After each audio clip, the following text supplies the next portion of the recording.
Hello, football fans, and welcome to episode 12 of View from the Sideline podcast. Coming up this week, we take a look back at the action from the Premier League over the weekend, including the Hornets stinging the Canaries to register their first win of the season. Liverpool win the battle at the top and do wins for Chelsea, and Leicester make them serious title contenders. Pete looks to close the gap with another teaser. Chris will no doubt have another Chelsea stat in the wonders of white, and we have a first in our FA Cup feature. There'll probably be some chat about VAR as well. So here we go with this week's episode of View from the Sideline podcast.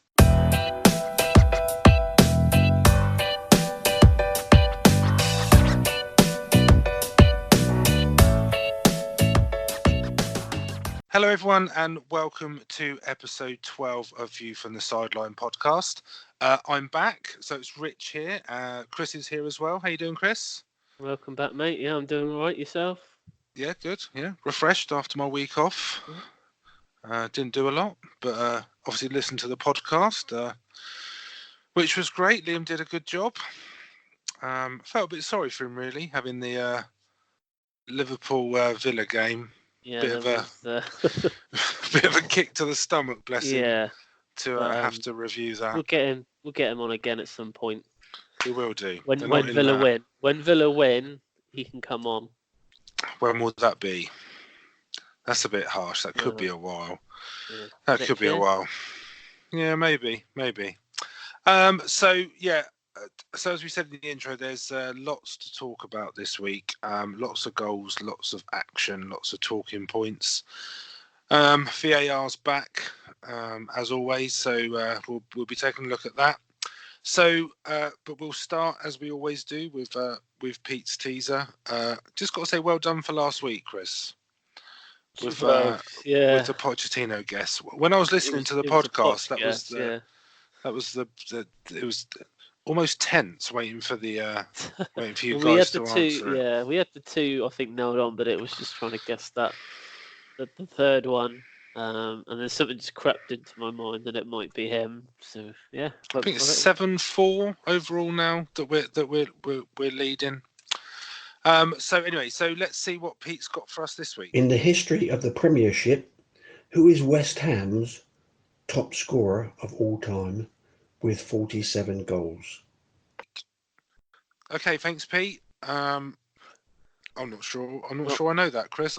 I don't know about you. West Ham knowledge, so it's almost like the first club-specific one that we've had. You'll probably be able to throw a few names in, but like this is gonna be one of those. If you know it, you're gonna know it. But if you don't support West Ham, I don't think you're gonna know. So no, we'll have to have a think as we go through.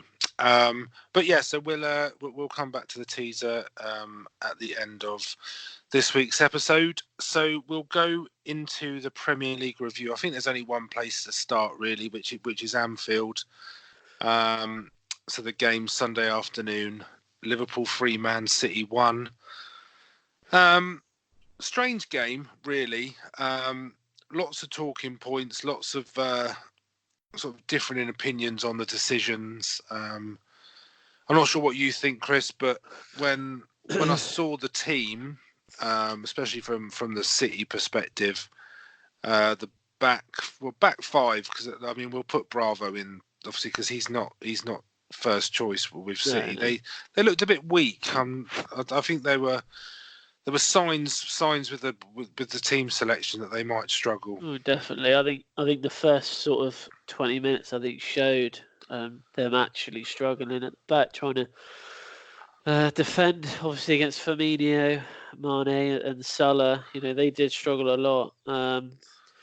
But I think that it highlights a weakness within that team. I think obviously with the long-term injury to Laporte has obviously harmed them quite badly. But you've got if you look at that back four, but you've got Cancelo and Otamendi on the bench. So I mean that they're two. Otamendi's probably got a mistake in him, and he's not the sort of most graceful centre back you'll ever see. But Cancelo came in the summer, and Otamendi's been there a while. I mean, it's not as if he's new to the league. So obviously they had Angelino. I think it was only his second start for City as well, playing at left back as well. So yeah, where do you stand on the penalty? Because I mean, this is the early decision, so and then the. I mean, if City get it and City score, is the game different? But they don't get it. Liverpool got the other end and score, and the game sort of changes. So I think the main thing is that you've seen them given this season. I think in a couple of games this season we have seen handballs like that. But I think it's the old thing that obviously play to the whistle as such and carry on with the game, because obviously they've gone straight at the other end and what a strike from Fabinho it was as well. So I don't, not many would have saved that, but no, I mean it's a great strike, but I mean it's one of those that I don't. It's one of those situations where the ball goes right from one end to the other. So City have got time to clear the ball, defend the ball, or whatever to stop the strike. But in my opinion, it was a penalty, and I completely agree with your point. I think if you look at from a consistency basis of decisions that have been given this year or this season since VAR came in, then I think that's got to be given as a penalty. I mean, there's been so many differing views. I mean, mainly from Liverpool fans, from what I've heard about how it hits Bernardo Silva's hand first of all, and then sort of flicks up onto Trent's hand. And I mean, I don't know if we're sort of splitting hairs there or not, or whether it's just the fact that mainly seems to be coming from Liverpool fans. But I was surprised it wasn't given, and I'm not sure it necessarily changes the match, because if City go 1-0 up, you're and that early on, you're not writing Liverpool off, are you? no, they were. I think on the whole, in the first half, City were poor, especially going forward, which is unlike them. Aguero had a couple of chances, throughout the game where any other day he probably would have scored those. Do you know he's never scored at Anfield? I didn't know that. In 11 games, that's covering City, and I think he played there a couple of times for Atletico Madrid as well. Yeah, in 11 matches, he's never scored a goal at Anfield. But I think Liverpool kind of used the vulnerability of City's defence to their advantage well. Obviously, Salah scoring the header as well, not too long after they'd already gone 1 up. So that was an unbelievable cross from Robinson, wasn't it? I mean, that is.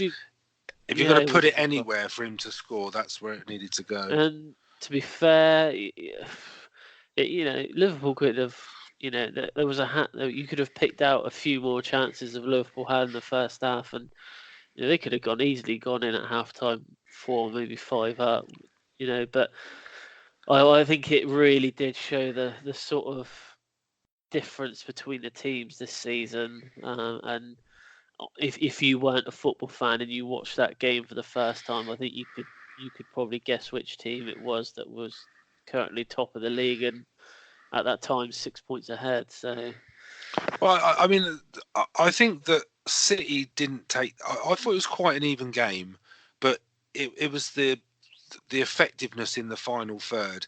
Every time Liverpool got into that position, they tested Bravo.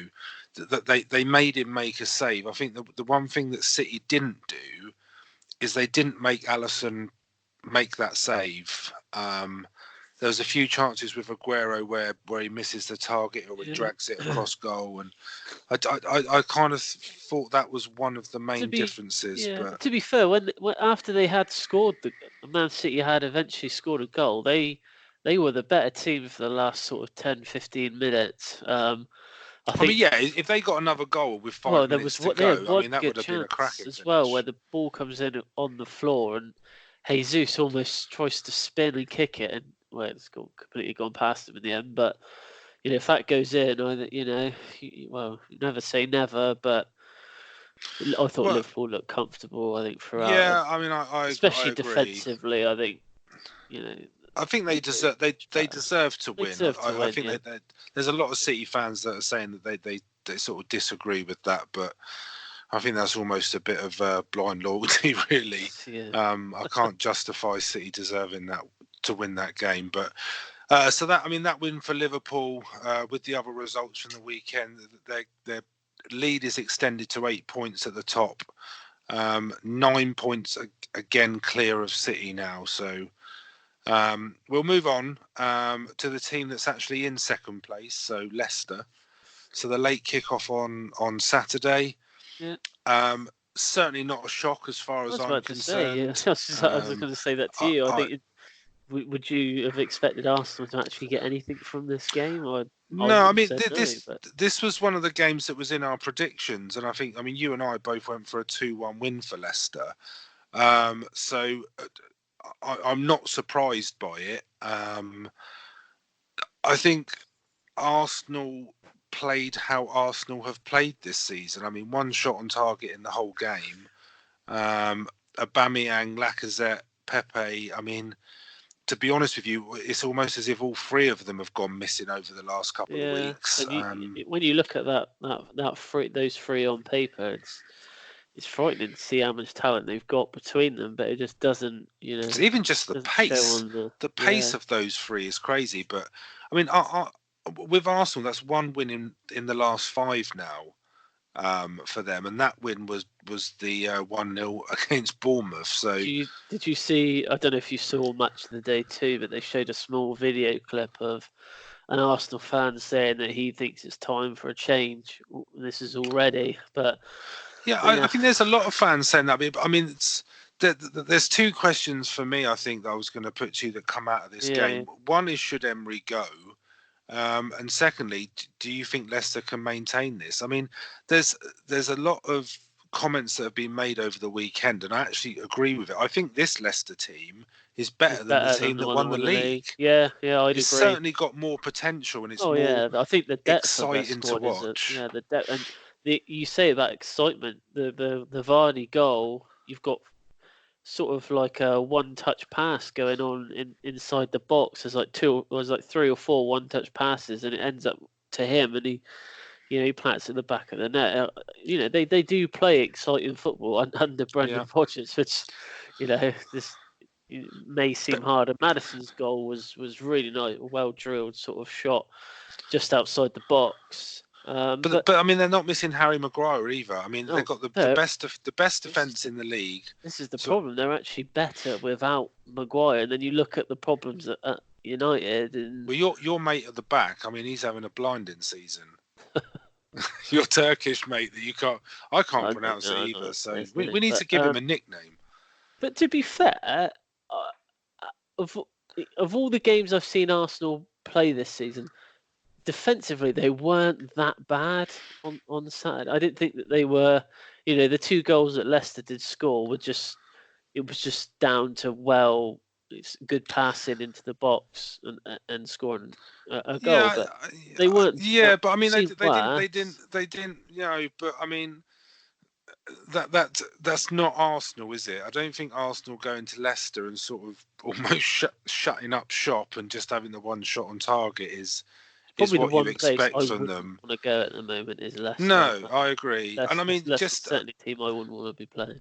I don't have any sort of opinion either way if Unai Emery leaves Arsenal or not. It doesn't really make an awful lot of difference. I don't know who else they're going to get. It's not the right time. When you think they gave Wenger 20 odd years, I mean they can't. Look at United. It's the same situation. They got rid of Moyes quick. When Wenger was there, they were crying out for exciting players to be signed, and he has signed some good players. But we've been saying it for the last 4 or 5 seasons that the one thing Arsenal need is just some decent defence, because they just don't seem to have it. I'm not really too sure the thought process of bringing David Luiz in. I think if any Arsenal fan seen him at Chelsea, you know that he can be quite a liability, and he's known for the odd mistakes. So I don't really know the reason behind that. No. And quickly, just with Leicester, can they maintain it? I think they will. I honestly do. I think, like you said, the squad that they've got is better than the one that won the league. I don't think they'll win the league, but I do think they'll finish somewhere in the top second, third, or fourth, which neither of us predicted at the start of the season. No, and hats off to Brendan Rodgers. I mean, I wasn't his greatest fan, but you can't argue with it. But he's got a lot to thank with Vardy. I think his performances are, it's the amount of goals he's scoring as well. I think it's key that they keep him fit, because you look at their other strikers, I don't really think they've got anyone else. I know that Perez can play up front, but he hasn't. Well, I mean, not playing international football is probably helping him. Oh yeah, definitely. As well, to be honest. So, off to Stamford Bridge. So 6th win in a row. I suppose you want to take this one because Chelsea are so good. Blah blah blah blah blah. So that was the 6th win in a row, which is hasn't happened since Conte in 2017, when we had that 14 games in a row that we won, or something from the start of the season. Was that from the start of the season? No, we lost to Arsenal 3-0, and then he completely changed the formation, didn't he? Oh, yeah. It was like watching a different team, but yeah. To be fair, like they dominated pretty much the whole game. Palace didn't really put up, not much going forward. They defended well. Cahill made a really, really good tackle towards the end of the first half. I think that was almost Palace's game plan first half, wasn't it? It was almost just to nullify Chelsea. They did catch us on the break a couple of times, but that's what they'll do, because with Zaha, I mean that's kind of what they'll do, especially going away from home. In time, and it's another clean sheet, which is I'm not used to at the moment, but there just seems to be it's almost like a freshness with the team. It feels like they want to play for the manager. And like last season with Sarri, there was a few murmurs of players not, really performing at their best. But every play, there's players like Kovacic who last season on his performances, I probably wouldn't have said to have bought him, but obviously they went ahead and bought him, and he's been one of the star players this season. He had another good game on the Saturday. Same with Mount and Abraham. I can't believe how many goals he scored this season already. This is the one of the things that I think is working really well for Chelsea this year. You mentioned Kovacic, and then you've got Jorginho, Willian, sort of the players that are sort of there from last. Well, obviously they're all there from last season, really, apart from Hazard.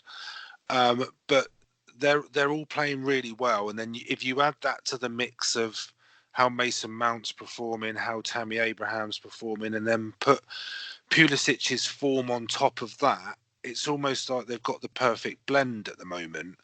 Now I know that the transfer ban's going for appeal, I believe. So yeah, it's up for I think they find out towards the end of this month. But what would you think if it was lifted? Well, this is what Liam.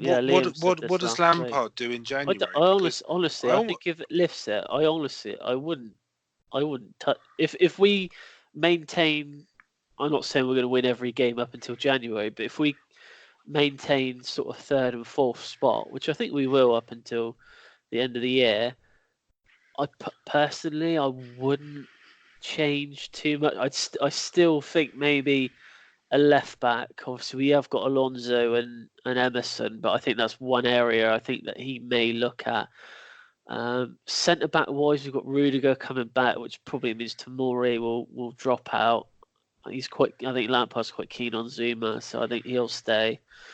Maybe so we've got right back. You got Azpilicueta and obviously the youngster Reece James. So I don't really see Lampard going to the board and saying I want such and such, but maybe it's whether the board want him to be signing high-profile players. I don't know. It was the system. We didn't know how it was going to work at the start of the season, especially after the United game. Obviously, losing 4-0 first game of the season, but I think it's worked. And if someone would have said to me that we'd be above Man City in November, I probably would have thought they were a bit strange. But I don't really know. I think Quite shocked. Lampard's got to take a lot of credit for this. I think there was a lot of doubters, me included, before the season, and especially after, like you say, the United game. I think we're all sort of like, yeah, told you so.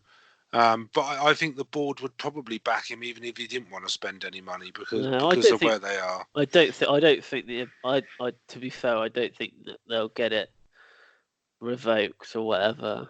I don't know. Either way, I don't think they'll want to sign too many players in January. Maybe next summer.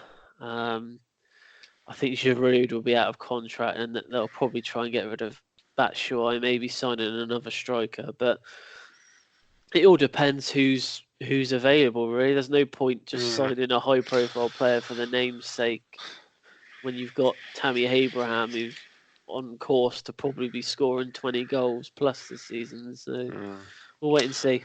Yeah, we'll move on because talking about Chelsea's boring me. About how good you want to they hear are. me talk about Spurs, yeah.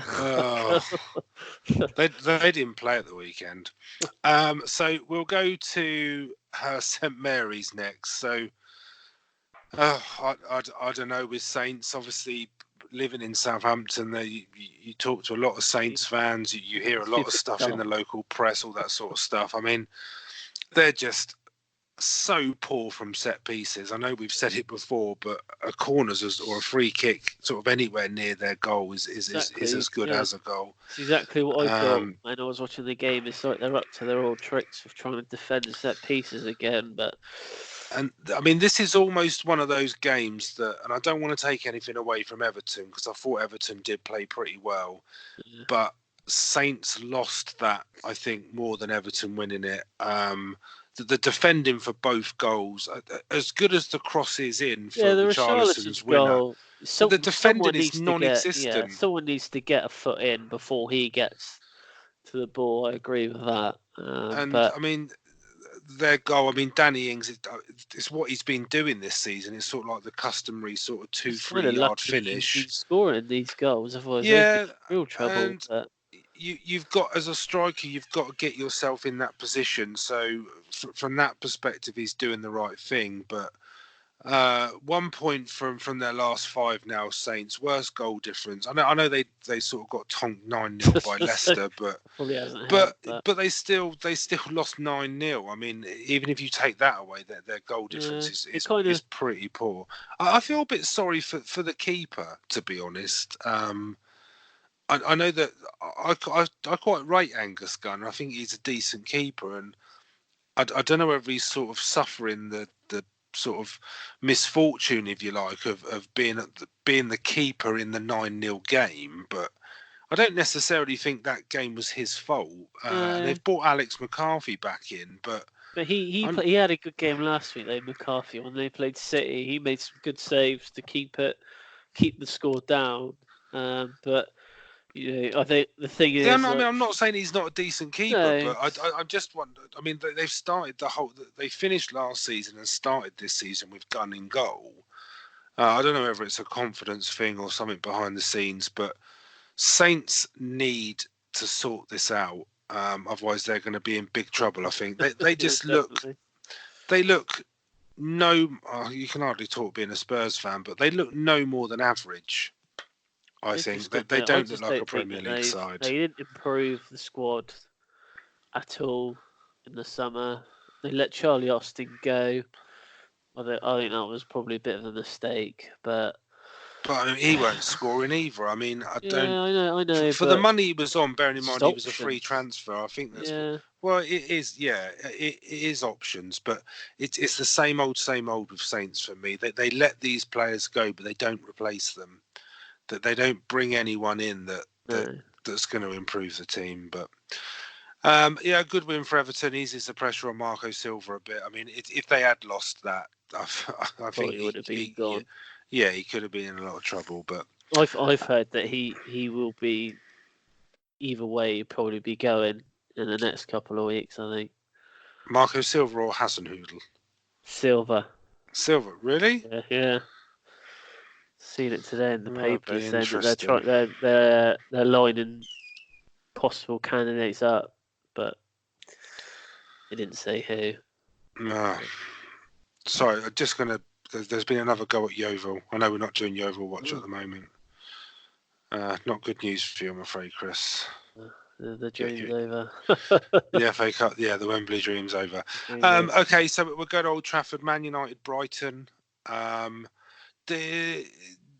thought United looked good, especially going forward. A lot of pace. They look like a threat. Martial, Rashford, you got them running at you. You are going to lose a bit of confidence. Yeah, absolutely. I mean, there was a bit of luck with the first goal, but I don't think anyone could deny that they didn't deserve to go 1-0 up. First half, really, didn't they? And even when they got second, it was kind of almost felt like game over at that point because Brighton were quite poor, but. I think there was a sort of 5-10 minute spell around when Brighton made it 2-1, or just before they made it 2-1, where they sort of came back into the game a bit. I mean, the fact that Rashford scored so quickly afterwards killed it, really, didn't it? Yeah, it did. I mean, it was only back on as a contest for sort of a couple of minutes till he scored. And it was just relentless after the Man United got that third. It was. They were just free flowing going forward, and the goalie, the Brighton goalie, Ryan made some good saves as well. So. Yeah, but I mean, here's one of my criticisms, if it is a criticism, is that as many goals as Rashford scores, I think he should score more. He missed it because his miss was absolutely ridiculous, but he could have had 3 or 4 in that game, and I always kind of feel that when he's playing well and scoring, he should be scoring more. So instead of getting 1, he should be getting 2 or 3, because I think he does miss a lot of chances. I think his conversion rate must be pretty low, I'd imagine, for the amount of chances he has. And it sounds stupid to criticise a goal scorer who is scoring goals, but I just kind of think that maybe it's that miss. I mean, that miss was ridiculous. Even the commentator was like, 10 out of 10 times he scores that. Well, yeah. Well, but a game that United should have won, and they did win quite comfortably. So I think that was... I don't think it doesn't really reflect Brighton too much this season, because they've had a pretty decent start. So yeah, they have. Yeah, I think a loss at Old Trafford, I don't think is going to affect them too much. And I think it was quite on United's second goal, which was given as an own goal. I know that went to VAR because there was a bit of a sort of a scuffle in the box and possibly a foul. But I actually thought it was quite refreshing that VAR, although they looked at it because it was a goal, but common sense prevailed where there was no impediment at all. It was no. And it was the right decision. So I thought that was quite a refreshing thing with some of the other stuff that went on with VAR this weekend. So we'll go to Molineux for Wolves 2, Villa 1. Wolves dominated this game. I do think this shows what a different side Villa are without Jack Grealish. It was definitely noticeable. They don't seem to have the same sort of drive and ambition as they do when he's playing. Yeah. I don't really think they offered anything at all, really. I mean, obviously, Tom Heaton being injured, and then the second sort of the sub-keeper comes in. But I did think that it would affect it, because you're making a change. It's not your first choice keeper for a start, and then he's injured so early, and almost your third choice keeper comes on. Yeah. But the substitute goalie's like the number 1 for the Norwegian national team. Yeah. So he's not some sort of like Sunday League player. I mean, how he's number 1 for his country when he's sort of third choice for no disrespect to Villa, but he's a third choice keeper. I'm not sure, but yeah. Well, I mean, he did his goal. Oh yeah, what a goal! Couldn't do a lot about that, could he? The goal. No, I mean, I thought both goals were pretty good, to be honest. That second goal, Troy, he was gone, wasn't he? He was, they struggled he's an against him, animal. didn't they? Yeah. They really. I see he's been called up for the Spain squad as well. Yeah, I Troy, had no idea he was Spanish. No, neither did I. But he's just so quick. It's like he's standing still, and then all of a sudden he's gone. He's on a different planet, that guy. Just going back to the first goal, the Villa defence were paying no attention to the two guys on the edge of the area. No. And you almost kind of think that's an easy option, just to lay it across and get a clean shot away. I was surprised especially with his Neves' scoring record. I think he scores every goal from outside the box. So yeah. He'd probably be the first person you'd probably be looking at. You see him unmarked on the edge of the box. Probably something in your head should be saying, "Oh, we should probably go mark him." But they didn't seem to have that lead. Obviously, with Grealish he's the captain for Villa. They kind of, I don't know, just didn't really seem to have a leader on the pitch, and it's obviously a big game for Wolves and Villa fans, obviously as well. So. Yeah. But I mean, they didn't really offer anything really till they scored, and even when they scored, you kind of knew it was going to come from a set piece. A good goal as well, wasn't it was a good goal, but I mean, I think that was the only way Villa were really going to score would be from a set piece. I think Wolves completely dominated. Yeah, absolutely. So yeah, a good win for Wolves. They're certainly picking up form from their sort of ropey start to the season. So we go to Burnley West Ham. Now, I think this was summed up for me by, I think it was Declan Rice's sort of post-match interview, where he said that Burnley bullied them, and I think there's absolutely. Well, they were Wood. That's such an honest assessment of the game. As well. He was bullying that defense. Every ball that was going in, Burnley were winning it in the air. But they're not helping themselves, West Ham. It's almost like the whole Saints thing. I mean, they're making these errors that are giving the opposition chances. They've been poor recently as well. But I don't think they've won since they beat United. But even Chris Wood's goal that was disallowed, and I mean, it was a great header. But that's almost like, it's one of those close calls. But no one's really that bothered because Burnley was so on top. They were so dominant. Yeah.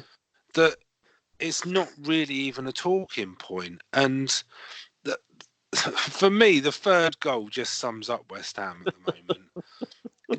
It could only happen. And the scary thing is, Spurs are away at West Ham next game after the international break. What a huge 6-pointer that is. They'll turn up for that game as well, West Ham. Yeah, probably. But they just don't. All their big players are like your Andersons and sort of players like that. Lanzini. He's just not. They just don't seem to be turning up. They don't seem to be playing. You think how many goals he scored last season as well, and this season you don't ever see him in games. It's just really odd. Do you think they miss Arnautovic?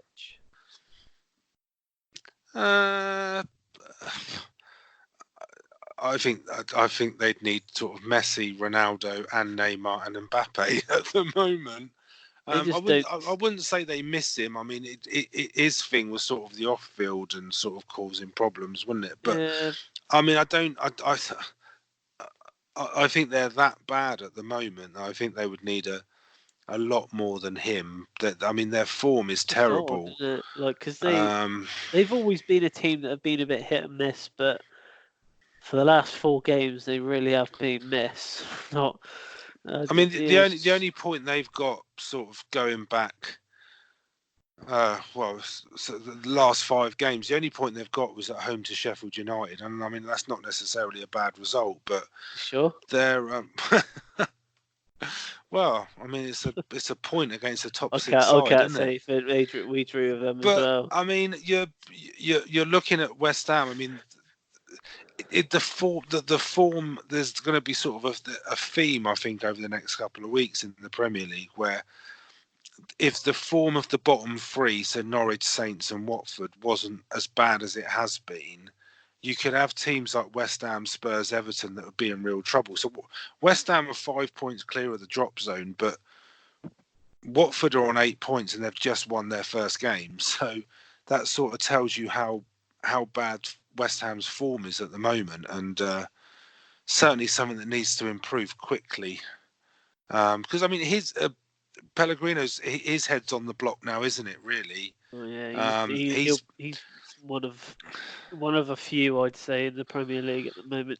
I think it's him, Unai ice. Emery. It's him, Emery, Pochettino, and Marco Silva. They're the top sort of 4 favourites to get the chop. But let's not take anything away from Burnley. They did bully West Ham and they fully deserved the 3 points. But we're going to Newcastle, Bournemouth. So this was a difficult game to call beforehand, I think, and I think that the game was almost that close that it was as close as we thought it would be. I think Newcastle probably just edged it, but 2 good goals. The Bournemouth's opener from the corner was really well worked, and Yedlin's header. He's like Superman, isn't he? That was such a good header. That was such a good header, but Newcastle, I don't know. Would you say they're getting a little bit of form? It's 2 wins. Well, but I mean that's it. That's I mean, 4. if you look at the teams sort of down there, so no other team in that sort of areas had 2 wins on the trot. It's a lot of defeats, but I mean, well, it's 13th place for Newcastle, 15 points, considering the sort of stick Steve Bruce has had, but they've won 3 of their last 5. So they're in decent form. Definitely improving, and obviously at the start. So who knows? I think I think they'll be safe. I don't think they'll go down. I don't think there's any risk of that. But no, I don't think they'll go down. As long as they keep playing as they are, maybe just get a few more goals, because that's where they seem to be lacking at the moment. But yeah, but onwards and upwards, but a good 3 points against a more than decent Bournemouth side. So we'll go to the game on Friday night. Norwich Watford.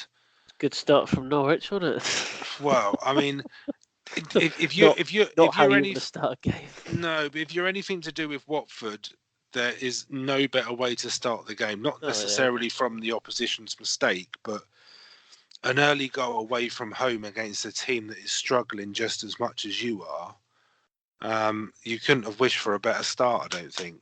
No, we all know how bad Norwich have been as well. I think Watford played on that a lot, and they just, without a shadow of doubt, they deserve to win that game. And obviously, they get their first win of the season. So, are Norwich in trouble? Do you think? Oh yeah. More trouble. I think if you go by what we've seen in the last sort of 6 weeks, I'd say they're a dead cert to go down now. I think that beginning of the season, they were probably even out of the 3 teams that came up, the one that I thought would have the best shot of staying up. I'd completely flip that on its head now. I agree. They're not scoring goals, and you are not going to get anywhere without scoring. Because that's the whole point. He had, obviously, after they beat City, it was so hard to believe they beat City, but they did have a lot of injuries around that time, but he's got players back now, and they look a worse team for it as well, which is strange to say, really, that the sort of fringe players were playing better than what the first team were. So they're away at Norwich next, which no, it's Norwich. Sorry, they're away at Everton. Sorry, I'm not sure you'd have a lot of faith of them getting something from that game, really. So yeah, I'm kind of with you. I think they might be in a bit of trouble this season. I think they'll probably be favourites for the drop now. Well, speaking of trouble. Yeah, speaking of trouble, I don't even know why we put this at the end. We should have just completely ignored it. Right, I'll just say what I've got to say. I thought I spoke to you today. the disallowed goal, he is offside.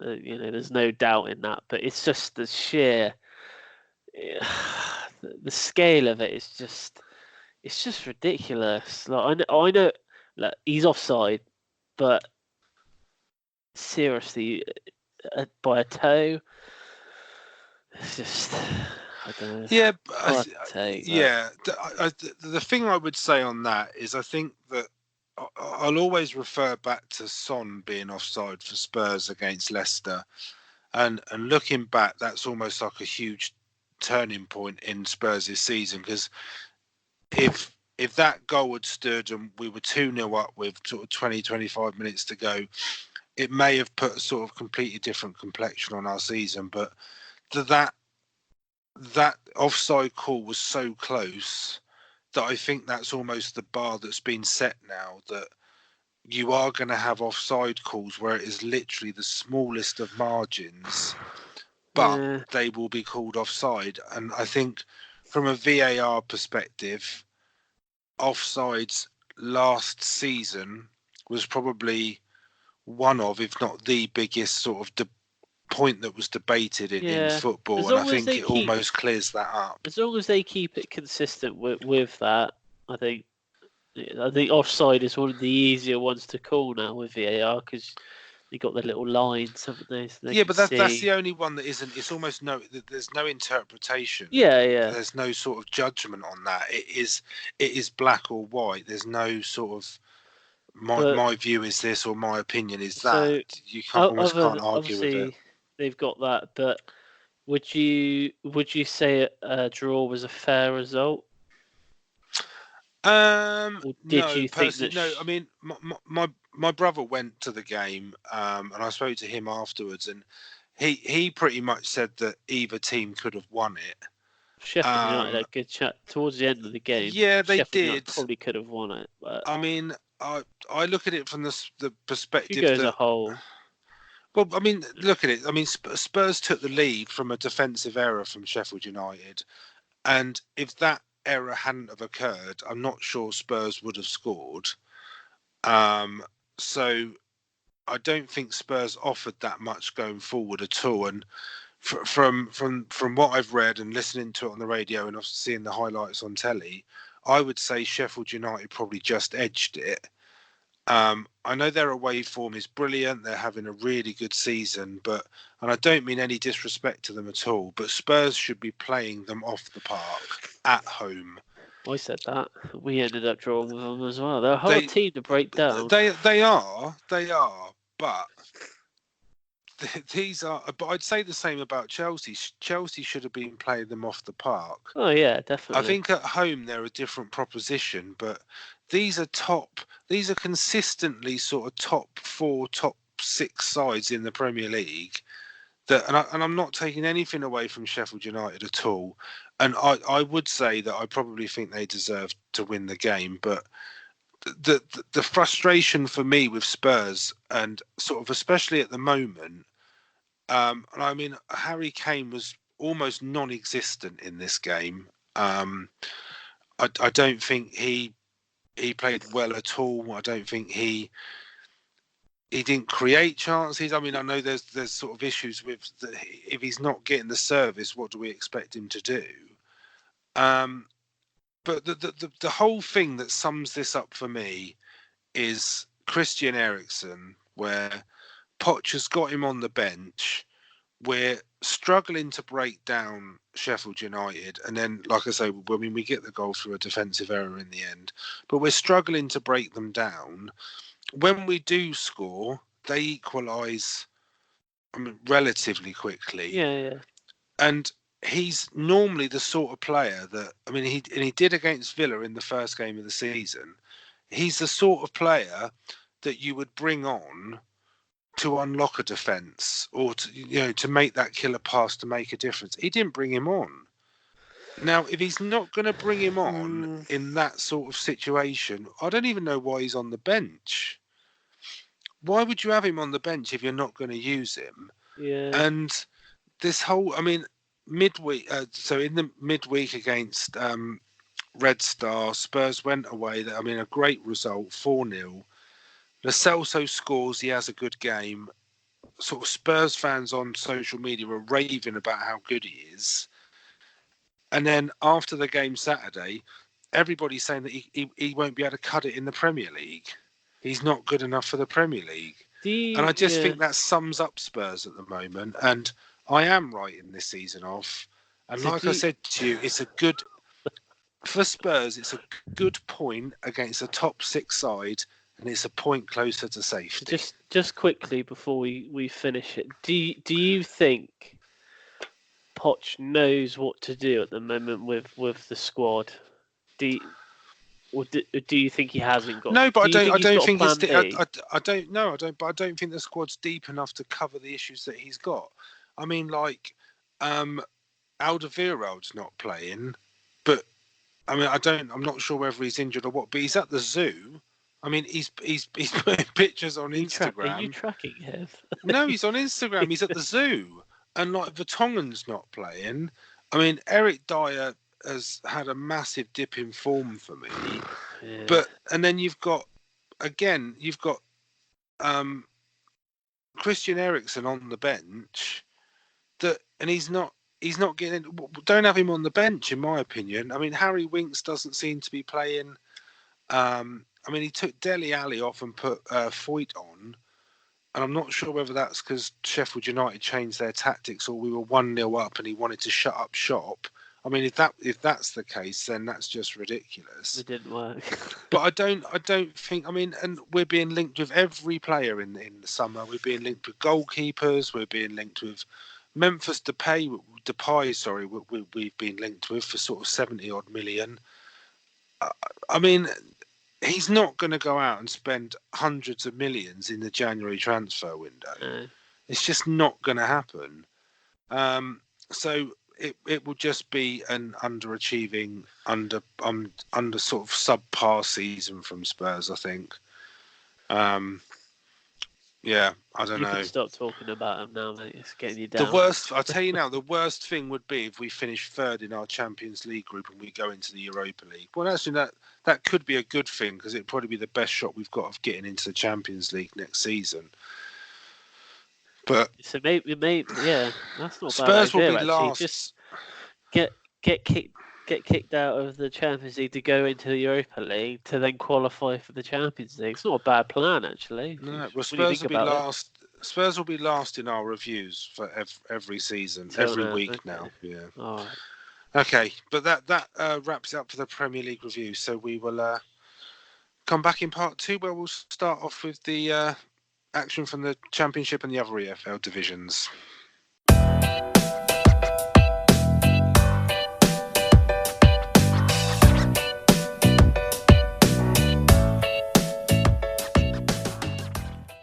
Hello and welcome back to part 2 of this week's View from the Sideline podcast. So we're going to start part 2 with the review of the EFL League. So we'll start in the Championship. So West Brom, they remain top of the table on 33 points after a 1-0 win away at Hull. They're still still only a single defeat this season for the Baggies. And Saturday's win was their third in their last 5 games.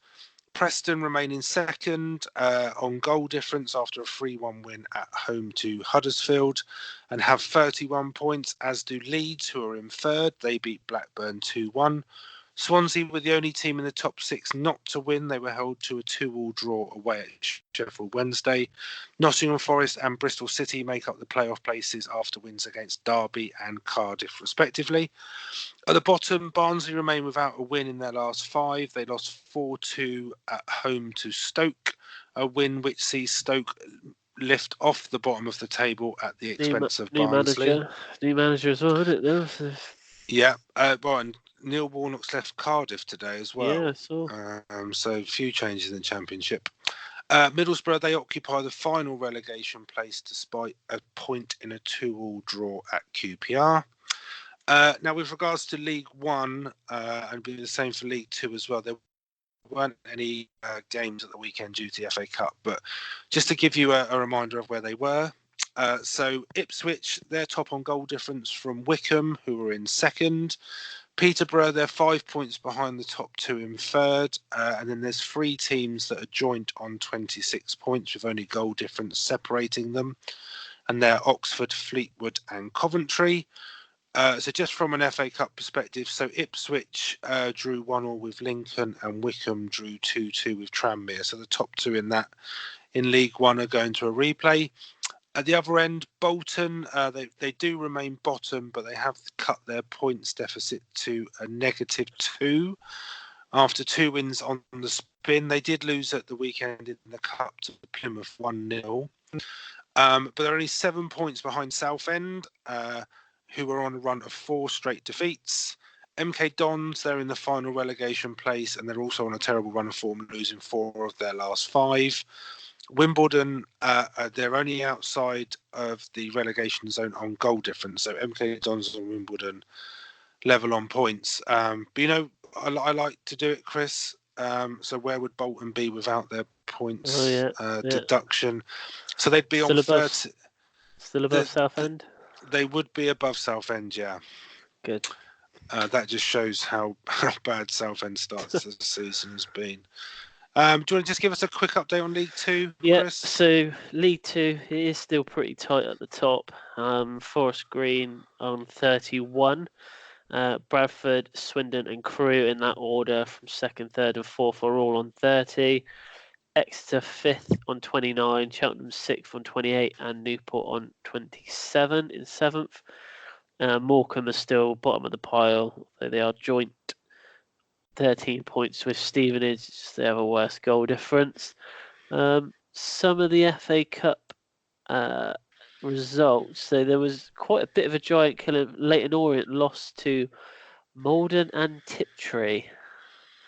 Yeah, I think they're in the 8th tier. 8th tier, yeah. That is a big upset, yeah. Yeah, so that was quite a big upset. And also, Kingstonian away beat Macclesfield away 4-0. So that's another non-league side through. Quite a big win over Macclesfield there. Obviously, Plymouth beaten Bolton of League One. There was a few games of an all League Two tie. So there was Swindon and Cheltenham, who are both in the top 6. They drew 1-1. And there was also another one between Cambridge and Exeter that ended 1-1. I think there was like 4 all League Two ties, and they all finished draws. So yes, it was pretty close. Just going on, obviously the Yeovil game was postponed at the weekend due to a waterlogged pitch, but the game has actually been rescheduled for tonight, and it is not going well for Yeovil because they've just conceded a fourth. They've just conceded a fourth, and they're down to 10 men as well. So I won't be going to Wembley, see Yeovil at Wembley this season.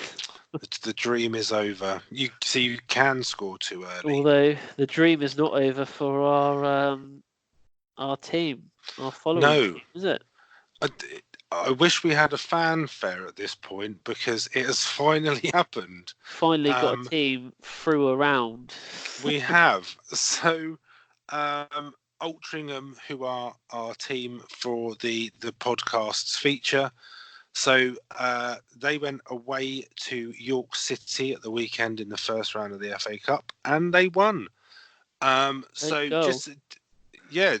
to give you some details on the match. So in the National League North, so both Altrincham and York are in that division. York they were on a 19-game unbeaten run before the weekend, so that sort of gives you an indication of what a challenge Altrincham were up against. It was on BBC, so it was good to watch the team that we that we've got in this feature. So I mean, it was actually a good game. Quite sort of close earlier on. Altrincham did have a few chances early on, and they were putting a lot of pressure on the York defence.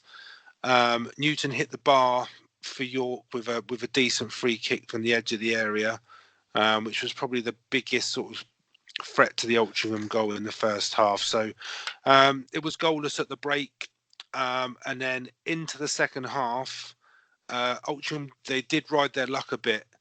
So York were awarded a penalty. There was a bit of a rash challenge from the Altrincham keeper, Tony Thompson, which gave away a penalty, but he did redeem himself with a good save, getting down to his right-hand side. And then the follow-up was smashed against the bar. So you could say that the Altrincham goal was living a bit of a charmed life at that point.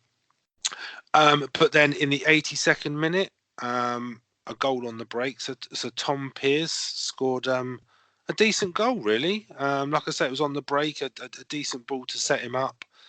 And he's put it away, a very good finish. So they went into the hat for the second round, and they've drawn Portsmouth. Ooh. So Portsmouth, that's dangerous territory for you, Reg. it is Portsmouth away, but I think from a podcast perspective, we might be able to get down to see it, which would be good. So yeah, but congratulations to Altrincham. They're a first for the podcast. We've just a quick one. Liam's messaged me.